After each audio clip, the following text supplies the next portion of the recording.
To garden kitchen. இன்றைக்கி நம்ம garden கிச்சனில் பார்க்க போகிற ரெசிபி ரொம்ப சூப்பரான சுவையான ரொம்பவே ஆரோக்கியம் நிறைஞ்ச அடை தோசை. நிறைய பருப்புகள்லாம் போட்டு எப்படி ஆரோக்கியமாக அதே நேரத்தில் சுவையாக எப்படி நம்ம அடை தோசை பண்ணலான்னு தான் பார்க்க போகிறோம். வாங்க பார்க்கலாம். இப்போது அடை தோசைக்கு தேவையான மாவு ரெடி பண்ண போகிறோம்.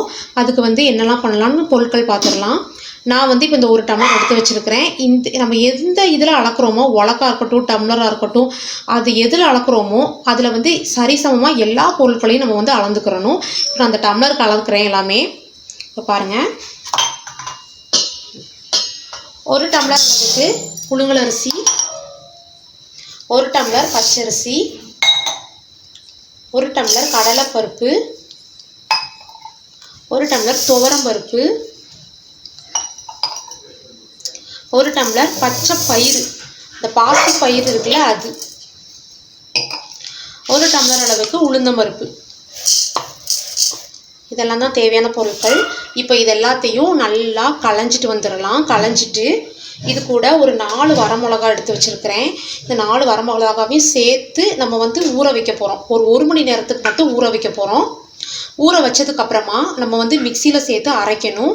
எப்படி அரைக்கணும்னா ரவை மாதிரி பதத்துக்கு நம்ம அரைச்சிக்கிறணும். அரைக்கும் போது ஒரு 1/4 ஸ்பூன் அளவுக்கு நம்ம காயத்தூள் சேர்த்துக்கிறணும். அவ்வளோதான், சரிங்களா? நான் அரிசியும் பருப்பையும் சேர்த்து களைஞ்சிட்டு நான் இந்த தண்ணி இது மூழ்கிற அளவுக்கு மட்டுமே தண்ணி ஊற்றி இந்த மிளகா வத்தலி கூடவே போட்டு நான் ஊற வச்சுருக்கிறேன். இது கரெக்டாக 1 மணி நேரம் மட்டும் ஊறினா போதும். ரொம்ப நேரம் ஊற வேணாம். சரியாக 1 மணி நேரம் மட்டும் ஊறட்டும். ஊறினதுக்கப்புறமா நம்ம அரைச்சிடலாம். நம்ம அரைக்கும் போது காயத்தூள் 1/4 ஸ்பூன் சேர்த்து உப்பு கூட நம்ம அப்புறமா சேர்த்துக்கிறலாம். காயத்தூள் மட்டும் ஒரு 1/4 ஸ்பூன் சேர்த்து நம்ம அரைச்சி எடுத்துகிட்டு வந்துடலாம். ரவை மாதிரி அரைக்கணும், சரிங்களா? இப்போ பாருங்கள், நம்ம எந்த அளவுக்கு அரைச்சி எடுத்து வச்சுருக்கிறோன்னு. இப்படி தான் ஒரு ரவையாக இருக்கிற மாதிரி இருக்கணும். ரொம்ப நைஸாலாம் அரைக்கக்கூடாது. இப்போ இந்த ஸ்டேஜில் நான் இங்கே பாருங்கள், தேங்காய் ஒரு அரை முடி தேங்காவை இப்படி பூவாக திருவி வச்சுருக்கிறேன். கொஞ்சம் இப்படி பல்பெல்லாம் இருந்தாலும் நல்லாயிருக்கும் சாப்பிட்றதுக்கு. அதனால் இந்த மாதிரி நான் பண்ணியிருக்கேன். நீங்கள் இதை சின்ன கட் பண்ணி கூட நீங்கள் சேர்க்கலாம். தேங்காவை ரொம்ப டேஸ்ட்டாக இருக்கும்.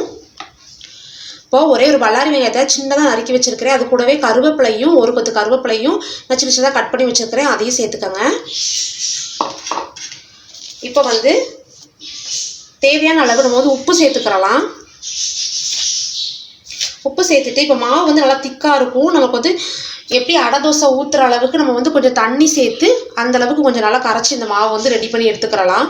எனக்கு பார்த்தீங்கன்னா எனக்கு இந்த கலரே ஓகே. எனக்கு இப்படியே இருந்தால் எனக்கு பிடிக்கும். இந்த பருப்புகளோட நேச்சுரல் கலர் இந்த தோசையில் இருக்கும். உங்களுக்கு நல்லா எல்லோ கலரில் தேவை அப்படின்னா அந்த இடத்துல நீங்கள் ஒரு பிஞ்ச் அளவுக்கு நீங்கள் மஞ்சள் தூள் சேர்த்துக்கிறலாம். அதுவும் நல்லாயிருக்கும். அவ்வளோதான். இப்போ நம்ம தண்ணி கொஞ்சமாக சேர்த்து நம்ம மாவு பேட்டர் ரெடி பண்ணிடலாம் தோசைக்கு. பாருங்கள், இந்த மாவு இந்த அளவுக்கு இருக்கட்டும். இப்படி எடுத்து ஊற்றுறாப்புல ரொம்ப தண்ணியாக கரைச்சிடக்கூடாது. அடை தோசைக்கு நம்ம இந்த மாதிரி தான் மாவு ரெடி பண்ணணும். இப்போ வாங்க தோசை ஊற்றி காட்டிடலாம். ஸ்டவ் ஆன் பண்ணி தோசைக்கல்லை வச்சுக்கோங்க. தோசைக்கல் சூடாகட்டும்.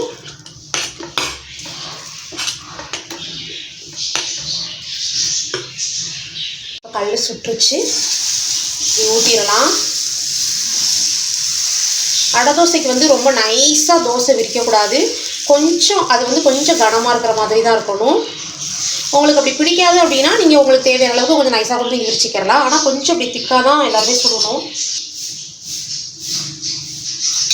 கொஞ்சமாக எண்ணெய் ஊற்றிக்கலாம். இப்போ ஒரு சைடு வேகட்டும். அதுக்கப்புறமா நம்ம திருப்பி போட்டுடலாம். இப்போ பாருங்கள், ஒரு சைடு குக் ஆயிடுச்சு. இப்போ இந்த தோசை மாவு நம்ம புளிக்க வைக்கவே தேவை கிடையாது. நம்ம டேரெக்டாக நம்ம அரைச்சிடணும். உடனே மாவு அரைப்போம் பார்த்தீங்களா, அரைச்ச உடனே நம்ம தோசை ஊற்ற ஆரம்பிச்சிடணும். இந்த மாவு புளிக்கெல்லாம் வைக்கக்கூடாது. அது ஒன்று தான். அது இதில் நல்ல ஒரு ப்ளஸ் பாயிண்ட்டு. நம்ம ஒரு டக்குன்னு செய்யணும் அப்படின்னு நினச்சா இந்த மாதிரி செஞ்சிடலாம். உடனே மாவு அரைச்சி டக்குன்னு தோசை ஊற்றிடலாம். ரொம்ப சுவையாகவும் இருக்கும். இப்போ இந்த சைடும் இது வேகட்டும். இந்த கலர் பாருங்கள் எவ்வளோ அழகாக இருக்குதுன்னு.